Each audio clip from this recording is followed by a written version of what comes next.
All right, good morning, everybody. My name is Halona Black, and this is our regular Wednesday AM meditative writing circle, specifically for Black women writers.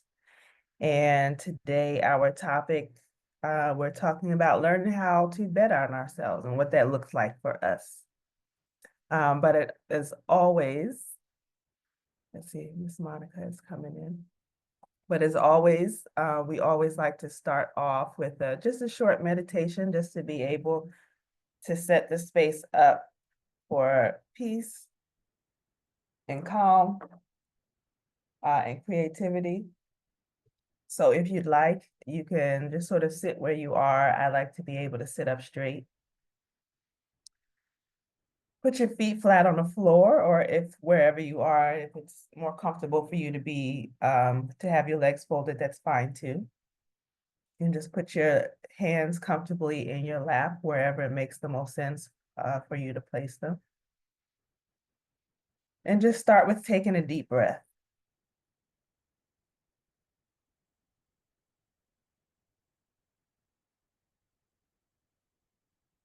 You can keep your eyes closed or just sort of close them halfway if that's more comfortable for you.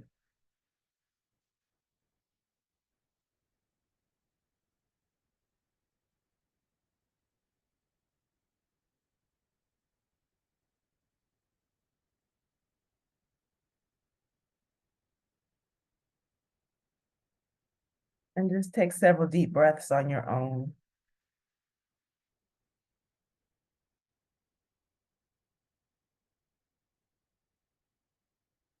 And you can just start to collect your attention from wherever it was before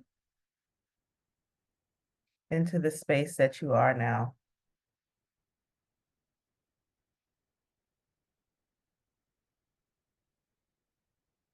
And so for me, when I say that, I literally see a small version of me collecting my thoughts into all the other spaces of my mind so that I can be present in the circle.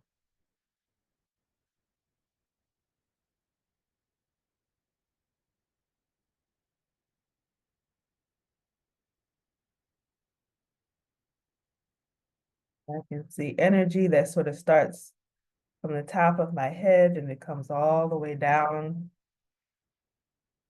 the back of the head, down the spine, down the back,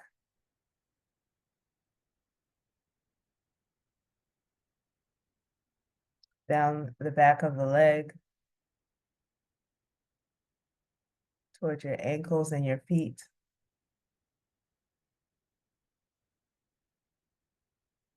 And it's grounding you towards the core of the earth.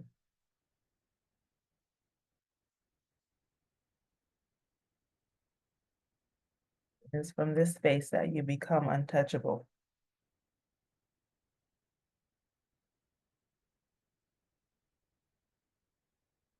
You can take your last couple of deep breaths.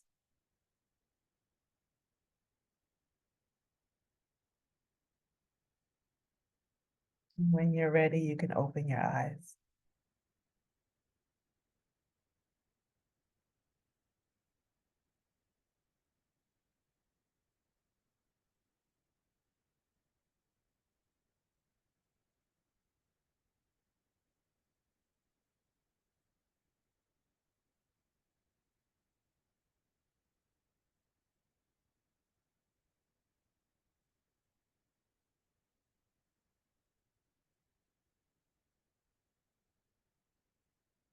Good morning, Miss Carolyn. I didn't say good morning to you.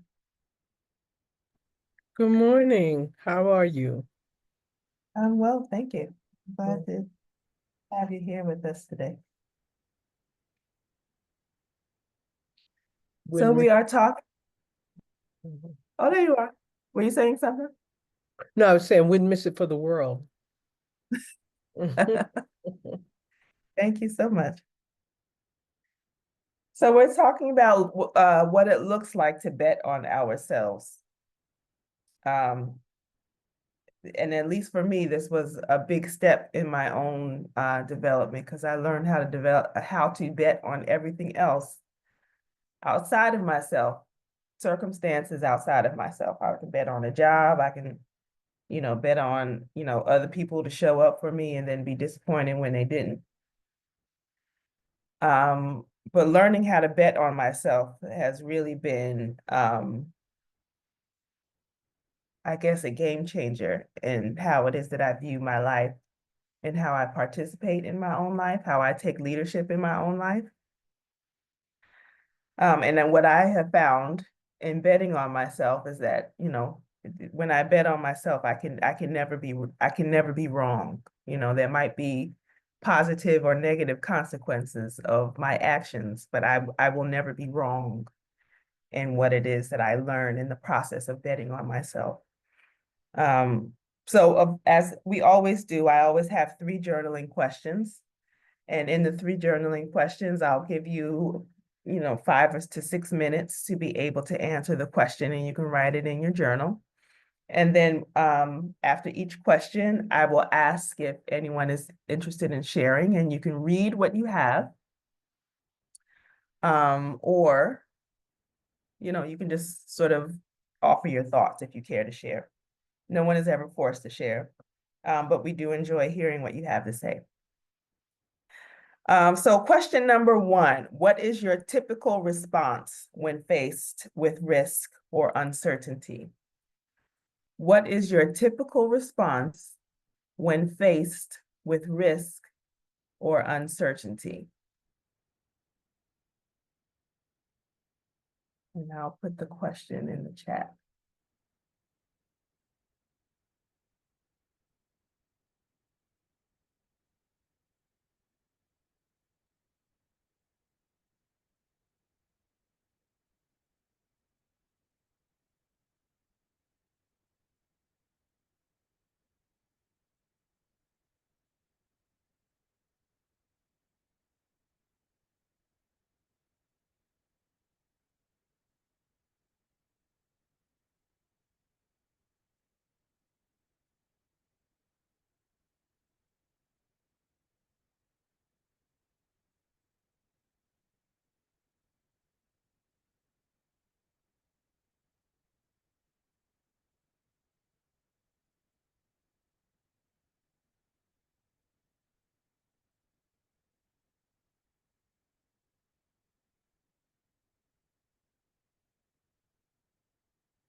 So the first question, I'll repeat, what is your typical response when faced with risk or uncertainty? So if anyone would be interested in sharing their response, I'd love to hear it.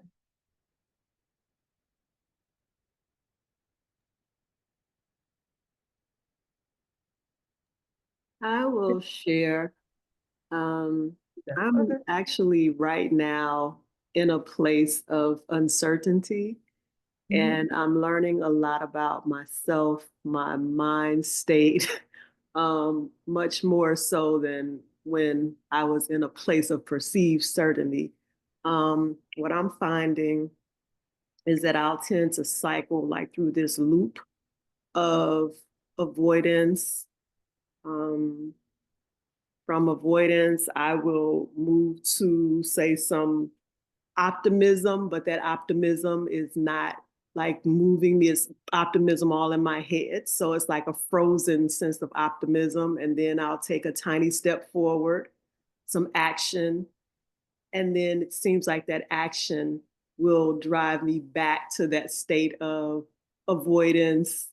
And so it's that loop between like the avoidance, that frozen state, um, Mhm. where I'll try to galvanize like this internal cheerleader, take the action, and then it's like I'm back again. So that is the loop that I'm noticing for myself. Very interesting. For myself, I also wrote about there's an initial body response, and I noticed that my body will tighten up, which is similar to what you said, Lakeisha.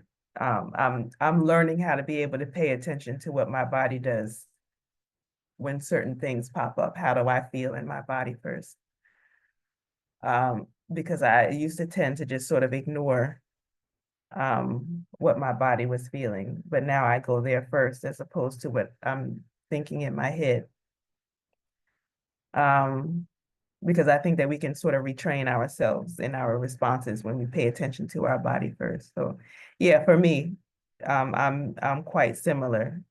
Is that my body will tighten up, and I think you said like galvanize the inner cheerleader or something like you said, Yeah. which I really liked. Yeah, I love that. Galvanize that inner cheerleader to be able to help you through. Thank you. Katrina, did you want to share something? Yeah, I enjoy what Lakeisha said also. The first thing that I wrote down is that no risk, no reward. That was my initial thought. And then I wrote that life is full of risk, and if I never take any of them, I'll never know what I'm capable of achieving or handling. Um, I also like to ponder on um, like past experiences and how I overcame them. And I try to let the past be a good source or a good reminder Mhm. of what's possible when I just trust and push through even the scary things. Mhm. Yeah, so I like being reminded of how it is that you made it through other types of whatever other types of adversity you have been through before. When we can remind ourselves that we've been in this space in some way, shape, or form before, we're not going to die. Um, in this space, there's a way to be able to get to the other side. That's always a great reminder. I'd like to share. Yes, Fatu. Good morning, everyone. Good morning. Good Um, morning. uh, I'll just read what I wrote. It wasn't artistic, it's just writing. In my last career, I was a first responder. Of my other three careers, I was a first responder, which represents how I handle risk. I have a barrier. I take in the task or situation and I handle it. No room for how I'm feeling. I open up for others as a vessel and and for whatever the situation is, and then I take care of it. When things are settled, um, and I put things together, everything is put together, I then take care of myself. I reflect, I react, and I relax. Um, the risk to me is exciting and challenging. It's something that normally has to get done. If I'm at a risk or an uncertainty, I must have pushed myself there, and for some reason, there's some reason I'm there. So if it's something I if it at first if it's something I can do with others, if that's what the risk is, then fine. But if it's for myself, I know that if I don't put myself in that mode, it may not get done. So I go into that mode of like first response. I just go ahead, okay, this is where I am. This is what needs to be done. Let's take care of it. And then afterwards I sit back. And then the best part about that, I'm patting myself on the back because I'm like, I got it done. I did it. That was me that did that. So that's kind of sort of the way that I handle risk and uncertainty. If I don't jump in head on from the beginning, it may or may not happen. So that's the way that I see it for myself. And I use the my career as my old career as an example of how I take on the risk and uncertainty. So Very interesting. So I'm wondering, as a first responder, is that part of your training, learning, just learning how to be calm? oh Because you, yeah. Mhm. Well, I'm that's the way I am on a norm. So for me, I would say yes. I did train other people. So yes, you have to be calm when you go into, you have to. We can't help you if we're going, "Ugh," like this. You know what I mean? And I didn't do I didn't do medical stuff or anything. What I did is I worked for Homeland Security. So I worked with Secret Service. So I was dealing with people who did things with danger, that kind of stuff. So you have to stay calm when you're dealing with people, when you're confronting people, things like that. So you have to be yourself. You just have to kind of chill. And then if you have to go in, then you go in. If you don't, then you're good. You're good. But it was a good way to teach myself how to handle risk and uncertainty. Prior to that, I think I did that, but I did it more out of fear than I did with just going head in. I was afraid and I would do things and I'm like, okay, well, maybe I'll get through it. That kind of thing. I feel a little bit more confident about things now, as Yeah. time goes. Even though I'm 29, you would say that I would be aging, but with age, you learn these things. You learn these Mhm. things. So, Absolutely. Thank you. Mhm. I love that. Is there one more person who wants to share?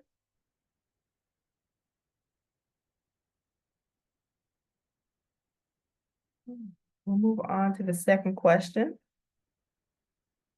When you think of your ideal self, how does she embrace risk? When you think of your ideal self, how does she embrace risk?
Yay. So the question is, when you think of your ideal self, how does she embrace risk?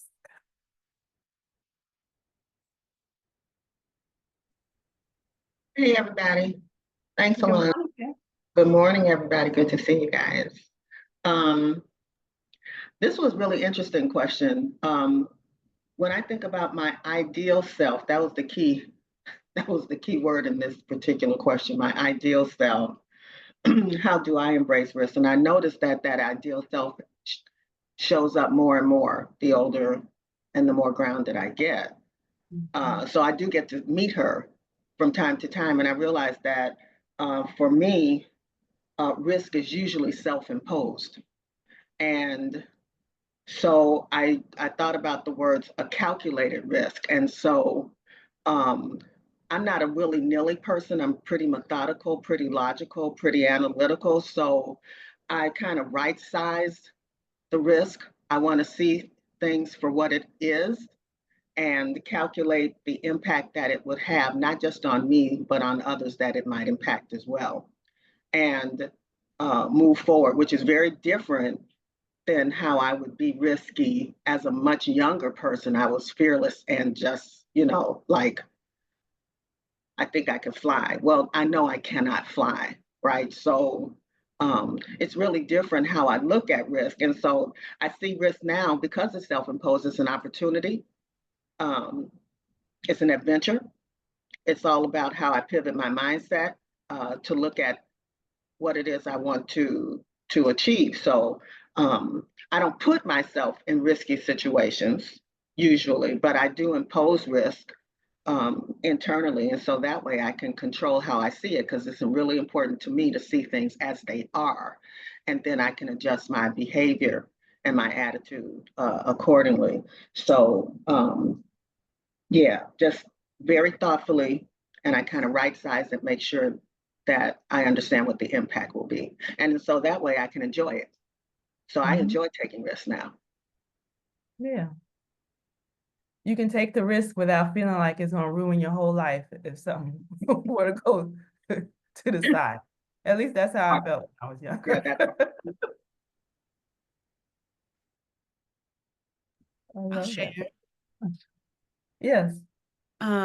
So I will read what I wrote. I said, she thinks of risk as opportunities to learn, grow, find things she actually enjoys. Risks are stepping stones to finding out exactly what she likes and dislikes. She does not view risk as scary or a way to stop pursuing what she wants. She embraces them as a challenge that she can overcome. She's not scared of the outcome from taking the risk either because she knows by the end of it, she's learned more about herself. That's the goal to grow and learn. Mhm. To grow and learn. Yeah, that's the whole point. And I'm thinking of people that I know who just sort of, they sort of stay stagnant in life. Their viewpoints never really change, because they never want to take a risk to learn anything or to put themselves out there. They meet new people or, they sort of like where they are, which is a sad way to live, at least for me, from my standpoint. I like to be able to go out and feel like, I like to be able to feel like any opportunity I put myself into is a growth opportunity. Yeah, I Sakai. agree. Mhm. Thank you, Lauren. I wrote this. I stopped worrying so much of my safety, especially emotional safety. I enter relationships, take action, and leave all quote unquote worry for after I've been brave. Bravely go after my dreams. And then that segued I wrote this. Hey girl, how's it going? You've been stuck on paralysis out of what? Fear? Fear of what? You want better relationships? Apparently, you've not been afraid of bad relationships. So, Chickadee, why afraid of good ones? Or the possibility of, could it be you're fearing what you want? Maybe consider being more positive and go for it. Go for your dreams, relationships and business, career, risk. No benefit of paralysis as your default. Missy, maybe your default needs to be live, live. Mhm. I love that. Thank you. You said you haven't been afraid of the bad relationships, so the good ones can only benefit you. I agree.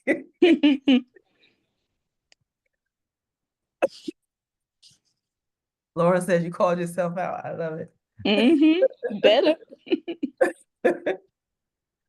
And we have to do that sometimes. We have to call our own self out. If we can't call ourselves out, we can't say anything to anybody else. Do you mind if I read one more thing for me for Sure, go this? ahead. I'm glad you asked that question because that's the other side of the first question. So for my ideal self, I'd like to think I would take risk with ease and knowledge. This is the way I would prefer to do it, okay, Mhm. with ease and knowledge, to get in touch with what I have going on inside and to address risk in a spiritual manner, to be in touch and to trust that I can do whatever it is with conviction, intention, and gentleness to self. At the end, to be able to learn the lesson slash growth that I was experiencing or acting on for that risk. So that's the way I prefer it Mhm. instead of the way I was doing it. So, or the way that I do it. And just to let you guys know, I didn't work for Secret Service. I worked with them. I'm not one of those. Just want to clarify.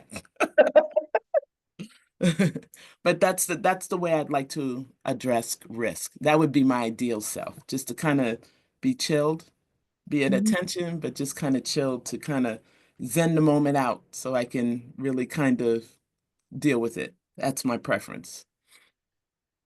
Yeah, the more calm you are, you can sort of look at all sides of, Hmm. whatever the situation is, and you can sort of choose what's best for you. Hmm. And for myself, I wrote um like for me being for my ideal self, being able to take more risks, it always involves money. And that's always an issue for me, to be able to have enough money to be able to, to be able to invest in certain things so that I can take more risks, which will allow me to be more creative. When you feel like your money, and not that money is the only thing, but it is important. Um, when you feel like, if I lose some money, it'll be okay because I can make more money. That's always something that I'm feeling like I'm working on. And if I feel like, well, if I lose this pot of money, there won't be anything left for me to eat, then I feel more restricted. So my ideal self has excess money so that I can feel more spacious and I can move around in the way that I want to, um, so that I can make more creative decisions in my life. That's funny that you brought that up because I was in Target yesterday and I'm organizing, and there were these acrylic boxes and they cost more than I wanted them to cost. Mind you, what I wanted them to cost. So I had a little conversation with myself. I said, girl, if you don't put these boxes in that cart, you acting like you're not going to get more money. So I actually did have that conversation about money. Mhm. Sometimes you just have to give yourself what you want. Yeah. Mm-hmm. Mm-hmm. So, you know, and then when of course, I did my calculations and realized, look, you have more coming in. So what's the problem? Treat Mhm. yourself. Make Yeah. yourself feel good today. I came home and put my little herbs in their acrylic box. Now everybody's happy in the living room, you know? Absolutely. And you do the things, you're always doing the things so that the money will always show up. But it's not like, you're just sort of hanging out, not doing, whatever it is that you were supposed to do. Right. Created opportunities, you've created money-making opportunities so that, when nice things like that show up, it's I don't want to say easier, but you're able to make a decision where you can treat yourself when Yeah. you're you're doing those things. So that's nice to be able to do. That's always great to think about. Thank you, Carolyn. Mhm. Can I say Trina, something? sure. For Christmas, I broke down and bought myself the Apple AirPod Max headphones. And I'm an old school kind of a headphone person. I was still using the corded ones, right? But I lost them somewhere. I went to the mall and lost them. And so I was like, I guess that's what I get for putting out in the universe that I wanted, the Apple headphones. So I had gone to the Apple store and tried them on, and I came back home, I didn't buy them. Then I went the next day and bought them. And this is how I justified it. I took the price of the that they cost and divided it by 365 days and realized it was like $1.52. So that's how I justified. Oh, it was okay. It's just $1.52 per day. It's something that you know that you're going to use. That's Yeah. something that I often think about too. Is this something that I'm going to use? Is this going to improve the quality of my life? Is this going to make me feel better in some way? Yeah, that's something that I often will think about too. I didn't think about this in this question, but I'm glad that you brought that up. How is this going to improve my quality of life on a day-to-day basis? Mhm. Thank you. I just want to say thank you for that, Katrina, because that's given me my pathway to I want to get those virtual reality glass goggle things. And they had those Klarnas, those things where you could pay, you're not paying anymore, but I'm telling you, I'm trying to get myself licensed. I'm like you, I'm holding off on getting them, but I really, really want them, and the cost is whatever. I could either pay it at one time or pay it out, however it is. But thank you for that. That gives me just a little bit more license to kind of, go for what I want. And I'm trying to make it so that when I travel, because I do want to get on the road to travel within the next couple of years, that it's something I could carry with me. So I'm trying to look at things like that I can pack and bring with me, not so I can get it and leave it at my house. So thank you.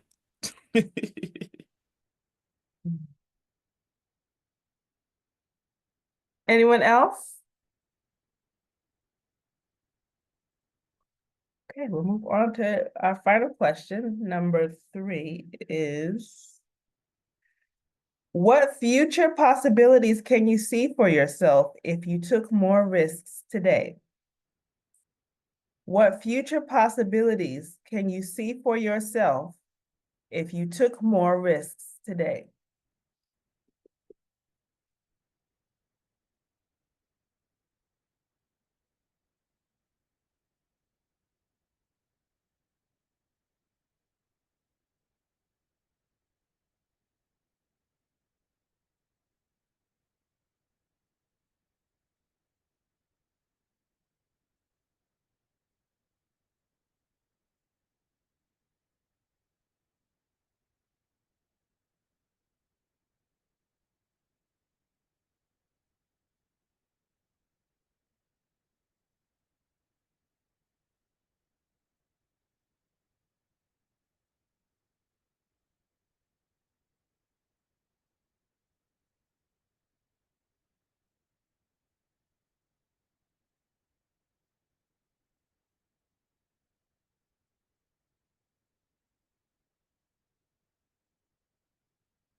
Okay.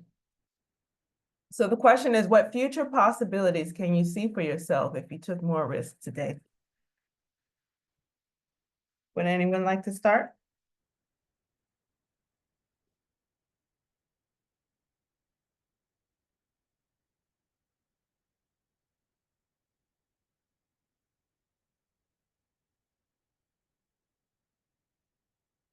For myself, I wrote down just a small phrase. Small risk today means I can take bigger risks tomorrow.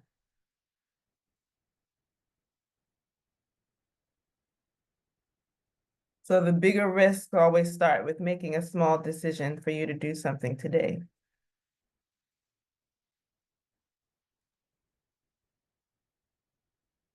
Okay, I wrote, when I take more risks, my dreams come true in unexpected ways.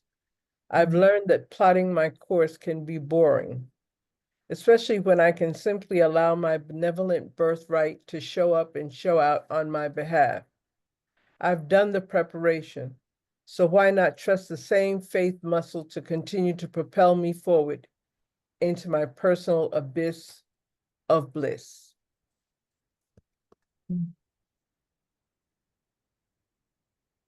Absolutely, thank you.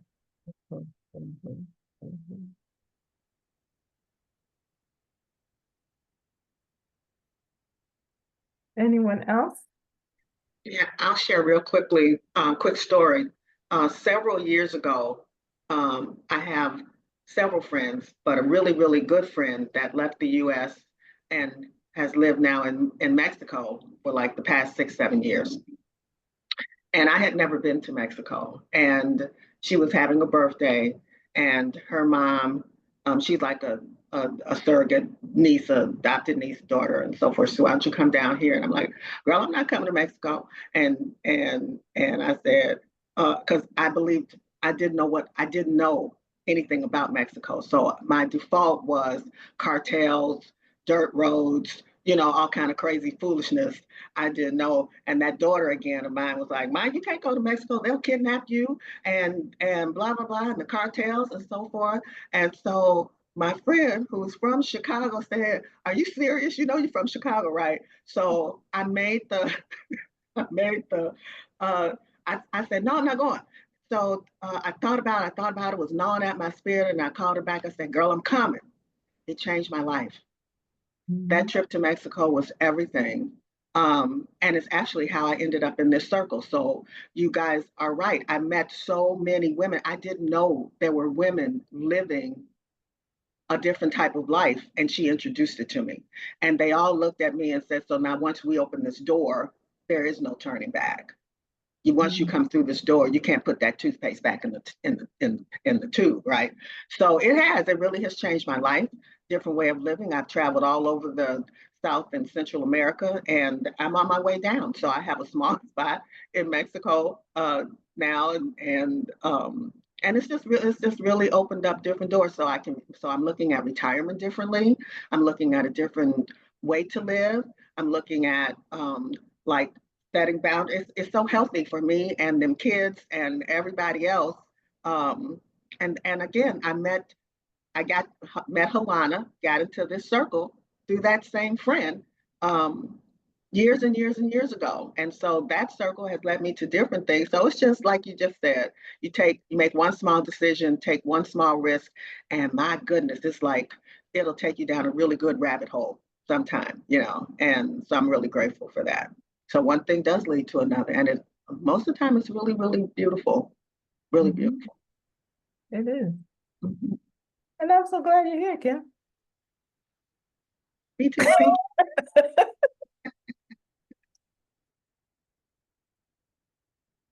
That's wonderful. My dad is still talking to me about the cartels. I told him I was going outside to go running there's a track around the corner from me at 7 o'clock at night. He was like, "It's so late. Why are you going outside so late?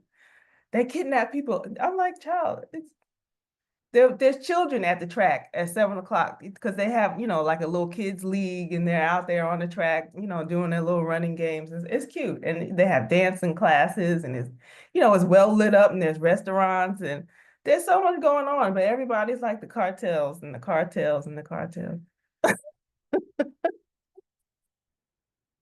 I was so ignorant. I was ashamed. I was so ignorant. I was so ignorant. We are not fed the truth about a lot of stuff. Mhm. Anyone else? I'd like to go. Yes, Sakai. Um, I'm in sales now, and I'm literally slowing down my bank account because I won't take risks. I've taken risks throughout my life, especially trips.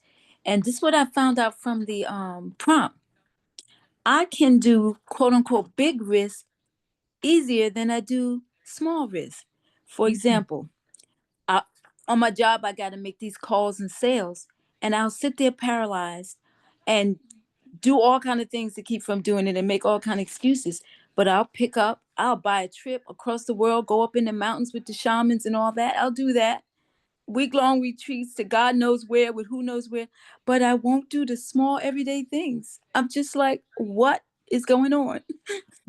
That's my That's interesting. I like that self-awareness. You'll do the big stuff. The bigger stuff is easier, but the smaller stuff is more challenging for you.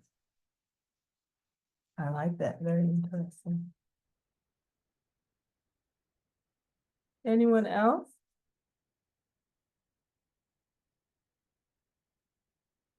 I know for me, putting together this circle was a risk for me. This circle is a miniature, excuse me, a miniature idea of a bigger idea that I would really love to create.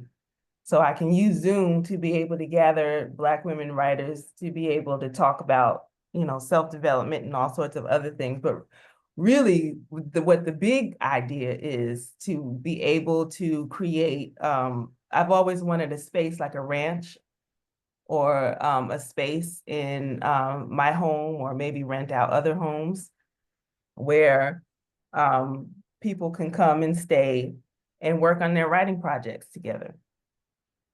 So this is a tiny version of what it is that I want to be able to do. So that I'm taking the tiny risk so that eventually I can take the big risk and invest in that in the future, in the near future, hopefully.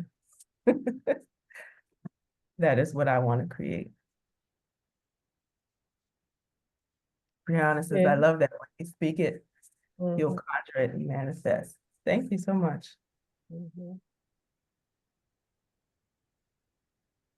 Anyone else?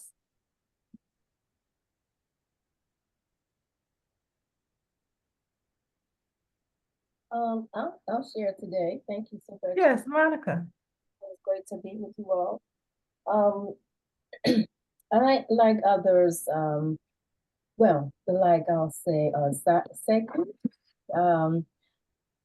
since 18, have been fearless in terms of traveling, moving around the world, taking my first trips. But now, as I'm older and I'm in many expat groups getting ready to take the leap. But one of the things that I would like to take risk with is moving to several countries, but going to the interior of those. And that's not something I can necessarily do by myself. So as Kim said, it's calculated risk. And I'm looking for groups of people who might be interested in destinations around South America, actually. But I am, as you said, Halona, thinking of doing those small steps first, to find the people who might be interested in kind of that kind of thing. That's my. Yeah, thank you. Those tiny risks are important.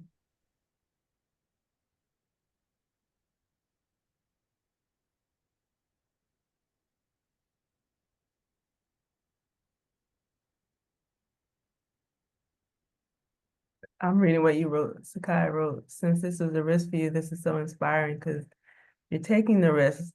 Look at how much you're helping us, so I can imagine the great things that come out of our risk taking. Yeah, that's true. I want other people to be inspired to do big things too. I need other people to come and take risks with me. I can't be the only one. Look, don't leave me out here by myself. Absolutely. All right. Well, we are at the end of our circle, ladies. Thank you so much. I wanted to share something really quick. I have a VIP newsletter that I put out once a week. It's a Substack. I put the link in the chat for you to be able to see. Once a month, I have a free article that I put out, but the other three are behind the paywall. So if you're interested, if you'd like to be able to invest in the circle, I would appreciate it. It's $8 a month or $80 a year. And this week's article, I wrote about my life lessons from the half marathon that I did.